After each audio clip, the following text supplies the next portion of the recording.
تصور کن یه روز صبح بیدار میشی، آسمون سیاهه، نه سحرگاهی هست، نه طلوعی، نه حتی یه نور کمرنگ. خورشید نیست. نه فقط یه خاموشی ساده، کل منبع زندگیمون ناپدید شده. چی میشه؟ چند ثانیه، چند دقیقه و چند روز وقت داریم تا زمین اصلا بپاشه. بیا با هم ببینیم دنیامون بدون خورشید چطوری میشه. بخش اول، لحظات پس از ناپدید شدن خورشید. اول از همه یادت باشه نور خورشید با سرعت نور حرکت میکنه طبیعتاً و حدود 8 دقیقه و 20 ثانیه طول میکشه تا از خورشید به زمین برسه. یعنی حتی اگه الان خورشید نابود بشه ما تا 8 دقیقه دیگه هنوز همه چی رو عادی میبینیم. اما بعدش یهو انگار سویچ نور کل دنیا خراب میشه. همه جا سیاه، بدون طلوع، بدون غروب و یه تاریکی بی‌پایان. نه فقط نور نیست، امواج گرمایی هم قطع میشه.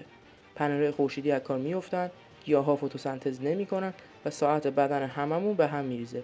و این فقط شروعشه. بخش دوم، دمای زمین و سرمای مرگبار. بدون نور خورشید دمای زمین با سرعت وحشتناکی شروع میکنه به افت کردن. تو هفته اول میانگین دمای زمین میرسه به منفی 20 درجه. تو یه سال میرسه به منفی 75 درجه، یعنی حتی اقیانوس‌ها هم شروع میکنن به یخ زدن. تنها جایی که یکم گرما باقی میمونه اطراف آتشفشان‌ها و اعماق زمین هستن. یعنی اگه بخوایم زنده بمونیم باید بریم زیر زمین، درست مثل فیلم‌های آخر زمانی. بخش سوم، گرانش خورشید و سقوط مدارها. یه بخش مهم دیگه اینه که خورشید فقط روشنایی نمیده، بلکه نیروی گرانش عظیمی داشت که کل منظومه شمسی رو دور خودش نگه داشته بود. وقتی خورشید ناپدید بشه، زمین دیگه دلیلی برای چرخش دورش نداره. پس زمین شروع میکنه به حرکت مستقیم توی فضا با همون سرعت قبلی. ما هم ممکن از مدار خارج بشه یا حتی سقوط کنه روی زمین. یعنی نه تنها از خورشید دور میشیم، بلکه کل تعادل فضاییمون هم به هم میریزه. بخش چهارم، آیا میتونیم زنده بمونیم؟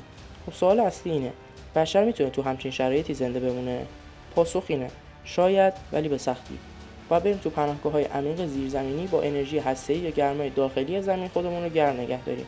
غذا باید مصنوعی تولید بشه و آب و اکسیژن باید بازیافت و مهندسی بشه. همه چیز میشه یه جنگ برای بقا و فقط کشورها یا گروه‌هایی که آمادگی کامل دارن میتونن برای مدت کوتاهی دوام بیارن.